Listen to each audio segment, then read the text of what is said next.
simplement les postulats de Terzaki. Et sachez tout simplement comment on peut déterminer la contrainte normale, peut être déterminée par rapport au poids volumique du sol, bien sûr, multiplié par la hauteur, ou soit la profondeur. Et la pression interstitielle existe dans la partie où il y a la présence de l'eau. S'il n'y a pas d'eau, c'est-à-dire la pression interstitielle est égale à 0. En tout cas, c'est très important. Aussi, autre chose à savoir, dans les calculs, par exemple, au niveau de la partie liquide, on a affaire seulement à des pressions interstitielles normales, mais il n'y a pas de contrainte de cisaillement. Et le comportement mécanique du sol, comme je l'ai dit, ne dépend que de la partie solide du sol. Pourquoi?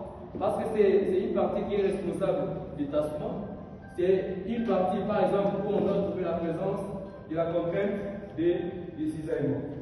Alors c'est très important, comme je le disais, on peut trouver la contrainte de cisaillement avec des modèles de Moore-Coulomb qui nous dit tout simplement, comme je le disais, la contrainte de cisaillement est égale à la cohésion plus la contrainte effective multipliée par la tangente de phi.